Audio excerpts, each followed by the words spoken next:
स्वागत है आपका हमारे YouTube चैनल में। आज हम पढ़ेंगे ऊष्मा एवं ऊष्मागतिकी के MCQs। यह घटना चक्र की फिजिक्स से लिए गए MCQs हैं। देखते हैं पहला क्वेश्चन, संवहन द्वारा ऊष्मा का स्थानांतरण हो सकता है। तो संवहन के द्वारा ऊष्मा का स्थानांतरण किस में होता है? गैस में और द्रवों में होता है। गैस में और द्रवों में, तो हमारा सी ऑप्शन सही आंसर होगा। गैस एवं द्रव में होगा संवहन। 100 डिग्री सेंटीग्रेड की वाष्प द्वारा उत्पन्न जलन उसी ताप के पानी द्वारा उत्पन्न जलन से अधिक गंभीर होती है, क्योंकि ऐसा क्यों होता है? क्योंकि वाष्प में क्या होता है? अधिक ऊष्मा होती है। वाष्प में अधिक ऊष्मा होती है और वाष्प में गुप्त ऊष्मा भी होती है। तो इसका बी ऑप्शन सही आंसर होगा। वाष्प द्वारा अधिक ऊष्मा दी जाती है। बी ऑप्शन इसका सही आंसर होगा। चलते हैं अगले क्वेश्चन पर। भाप से हाथ अधिक जलता है अपेक्षाकृत उबलते जल से, क्योंकि ऐसा क्यों होता है? क्योंकि भाप में गुप्त ऊष्मा भी होती है। तो गुप्त ऊष्मा यानी ए ऑप्शन इसका सही आंसर होगा। भाप में गुप्त ऊष्मा होती है। एक ग्राम बर्फ को 0 डिग्री सेंटीग्रेड तापक्रम से वाष्प में 100 डिग्री सेंटीग्रेड तापक्रम तक ले जाने के लिए कितने कैलोरी ऊष्मा की आवश्यकता होगी? तो कितने की आवश्यकता होती है? 720। कैसे होगी 720 की आवश्यकता? 80 तो होगी बर्फ़ की गलन की गुप्त ऊष्मा, 100 जो है उसे उबालने के लिए ज़रूरत पड़ेगी, और 540 होगी वाष्प की गुप्त ऊष्मा। तो जब हम इसको जोड़ेंगे तो ये बैठेगा 720 कैलोरी। तो सी ऑप्शन इसका सही आंसर होगा। चलते हैं अगले क्वेश्चन पर। कितना तापमान होने पर पाठ्यांक सेल्सियस और फ़ारेनहाइट तापमापियों में एक ही होंगे? तो देखिए, ये 40 डिग्री तापमान ऐसा है जिस पर फ़ारेनहाइट और सेल्सियस तापमान जो है बराबर वैल्यू देते हैं। तो इसका फॉर्मूला क्या होता है? C/5 बराबर F माइनस का 32/9। क्या मतलब है इसका? 40 डिग्री पर बराबर होंगे। देखिए, अगर C की जगह मैं -40 रख दूँ, अगर C की जगह -40 रख देता हूँ इस इक्वेशन में, तो क्या होगा? F का जो मान आएगा वो भी -40 ही आएगा। इसका मतलब ये है बराबर होने से, वैल्यू बराबर होने से दोनों पैमानों में ये मतलब है कि अगर मैं C की जगह 40 रख दूंगा तो F -40 आएगा। -40 C की जगह भी -40 रखना पड़ेगा। इसी प्रकार यदि मैं F की जगह -40 रख दूंगा तो C की जगह भी क्या आएगा? वैल्यू निकल कर यहाँ से कैलकुलेट करके -40 ही आएगा। चलते हैं अगले क्वेश्चन पर।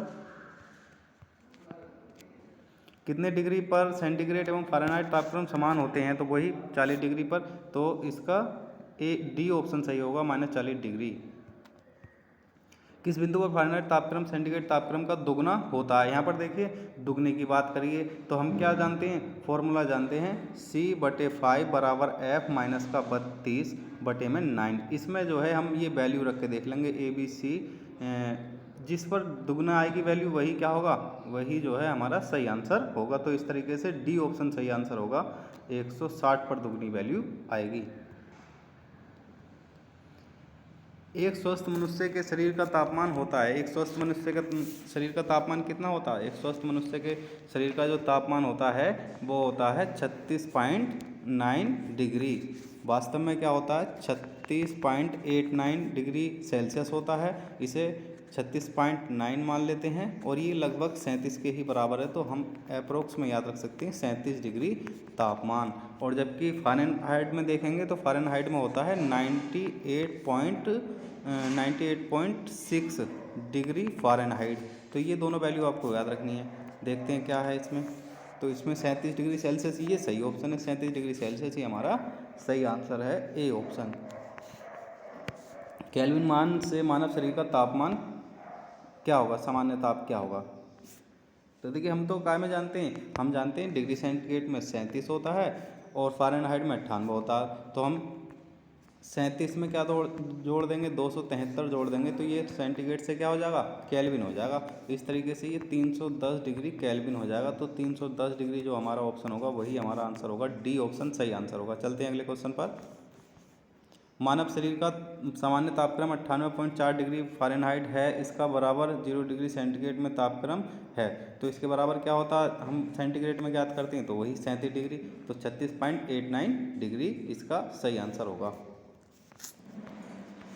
सेल्सियस स्केल पर मानव शरीर का सामान्य तापमान होगा, तो सेल्सियस पर कितना होता है, वही 37 डिग्री। तो 37 नहीं है तो क्या होगा, 36.9 डिग्री, ये हमारा सही आंसर होगा, सी ऑप्शन।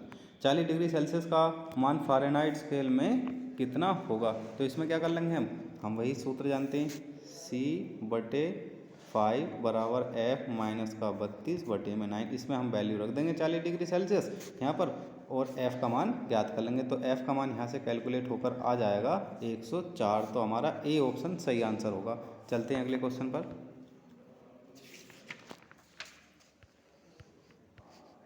माना कि औसत तापमान सेंटीग्रेड C तथा फ़ारेनहाइट F को C बार तथा F बार, यदि C तथा F का संबंध F बराबर इतना हो तो F बार तथा C बार का संबंध क्या होगा। तो देखिए इसमें क्या कुछ नहीं करना, हमें वैल्यू सब्स्टिट्यूट कर देनी है, बस इसका सही आंसर आ जाएगा। तो सही आंसर क्या होगा इसका सही आंसर होगा ऑप्शन नंबर ए, F बार।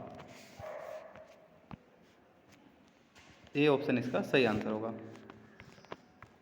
ठंडे देशों में पारा के स्थान पर अल्कोहल को तापमापी द्रव के रूप में वरीयता दी जाती है, क्योंकि ऐसा क्यों होता है, क्योंकि जो अल्कोहल का जो द्रवणांक होता है वो द्रवणांक क्या होता है, कम होता है, इसलिए इसको वरीयता दी जाती है। तो इसका ए ऑप्शन सही आंसर होगा, अल्कोहल का द्रवणांक निम्नतर होता है। स्वचालित इंजनों हेतु निम्नलिखित में से कौन सा एक हिमरोधी के तौर पर प्रयुक्त होता है। तो हिमरोधी के जो तौर पर प्रयुक्त होता है वो होता है एथिलीन ग्लाइकोल। तो इसका बी ऑप्शन सही आंसर होगा, एथिलीन ग्लाइकोल। परम शून्य ताप क्या है। देखिए परम शून्य ताप क्या है, वह न्यूनतम ताप जो प्रैक्टिकली संभव हो सकता है उसे क्या कहते हैं, उसे परम शून्य ताप कहते हैं। न्यूनतम संभव तापमान को ही क्या कहते हैं, परम शून्य ताप कहते हैं। न्यूनतम संभव तापमान को ही क्या कहते हैं, परम शून्य ताप कहते हैं। ये क्या होता है, 0 डिग्री केल्विन होता है परम शून्य ताप। इससे छोटा कोई ताप संभव नहीं है। तो ये न्यूनतम संभव तापमान को ही हम कहते हैं परम शून्य ताप। तो हमारा सिद्धांतिक रूप से न्यूनतम संभव तापमान, ये बी ऑप्शन हमारा सही आंसर होगा। गर्म करने से विस्तारण केवल ठोसों में होता है, पदार्थ का भार बढ़ाता है, पदार्थ का घनत्व घटा देता है। तो पदार्थ का घनत्व घटा देता है, ये हमारा ऑप्शन सही आंसर होगा। क्या होता है, पदार्थ का घनत्व घटाता है जब हम किसी को गर्म करते हैं पदार्थ को तब। जब बर्फ़ पिघलती है तब क्या होगा, बर्फ़ पिघलेगी तो आयतन क्या होगा, बढ़ेगा घटेगा, आयतन घटता है। आयतन क्या होता है, घटता है जब बर्फ़ पिघलती है। देखिए 4 डिग्री सेंटीग्रेड पर आयतन जो होता है न्यूनतम होता है। अगर यहाँ आगे आप 100 डिग्री सेंटीग्रेड से नीचे आएंगे तब भी आयतन क्या होगा, घटेगा। और आप बर्फ़ से 0 डिग्री सेंटीग्रेड से या बर्फ़ से नीचे आएंगे, मतलब 4 डिग्री सेंटीग्रेड की ओर बढ़ेंगे तब भी क्या होगा, आयतन घटेगा। तो दोनों ही कंडीशन में आयतन घटता है। तो हमारा आयतन घटता है, बी ऑप्शन सही आंसर होगा इसका। समय की दृष्टि से दो द्रवों P और Q के ताप का 0 डिग्री सेंटीग्रेड से 100 डिग्री सेंटीग्रेड तक उतार चढ़ाव नीचे के आरेख में दिया गया है। देखिए ये दो आरेख हैं, एक P है और एक Q है। इस वाले स्केल पर दे रखा है समय और इस पर दे रखा तापमान। तो ये टाइम है और ये टेम्परेचर है, ये टेम्परेचर है। तो देखिए तापमान कितना प्राप्त किया है दोनों ने ही 100 डिग्री सेंटीग्रेड तापमान प्राप्त किया है। लेकिन बात अगर इसकी करें Q की, तो Q ने क्या लिया है भाई, ये वाला समय है, ये क्या है, टाइम है। तो Q ने कम समय लिया है और P ने ज़्यादा समय लिया है। तो क्या ऑप्शन होगा कि कम समय में जो है Q ने 100 डिग्री सेंटीग्रेड प्राप्त कर लिया बजाय P के द्वारा लिए गए समय के। तो कौन सा ऑप्शन सही होगा, इसका Q का, ये डी ऑप्शन इसका सही आंसर होगा। Q का ताप P की तुलना में 100 डिग्री सेंटीग्रेड पर तेजी से पहुंचा। थर्मोस्टेट का प्रयोजन क्या है? तो थर्मोस्टेट का मतलब होता है तापमान को क्या करना, तापमान को स्थिर रखना। तापमान को स्थिर रखना ही क्या होता है, थर्मोस्टेट का प्रयोजन होता है। सी ऑप्शन इसका सही आंसर होगा। थर्मोस्टेट संबंधित है तो वही किससे होगा, तापक्रम से संबंधित है, तो बी ऑप्शन इसका सही आंसर होगा। थर्मोस्टेट वह यंत्र है जो ऊष्मा मापता है, तापक्रम मापता है, तो वही क्या मापेगा थर्मोस्टेट, थर्मोस्टेट मापेगा तापमान, तापक्रम, यानी ये इसका बी ऑप्शन सही आंसर होगा। बी ऑप्शन यानी तापक्रम मापता है।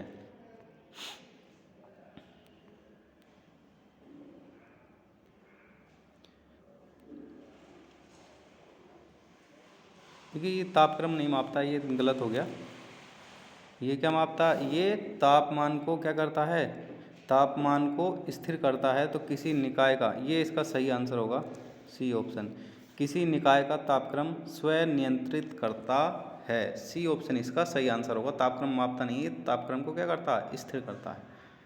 तो स्वयं नियंत्रित करता है। ताप स्थायी डैश स्थिर बनाए रखने का एक साधन है। तो काय का साधन है ये, करंट, विद्युत प्रवाह, टेम्परेचर, ताप, प्रेशर, दबाव, हीट, रेडिएशन, ऊष्मा विकिरण। तो इसका सही आंसर क्या होगा, वही टेम्परेचर से ये संबंधित है। तो इसका बी ऑप्शन सही आंसर होगा, टेम्परेचर, तापमान। रेफ्रिजरेटर में थर्मोस्टेट का कार्य है। तो रेफ्रिजरेटर में थर्मोस्टेट का कार्य क्या होता, इसका कार्य होता हिमायन ताप को बढ़ाना, हिमायन तापमान को बढ़ाना। तो ये इसका बी ऑप्शन सही आंसर होगा।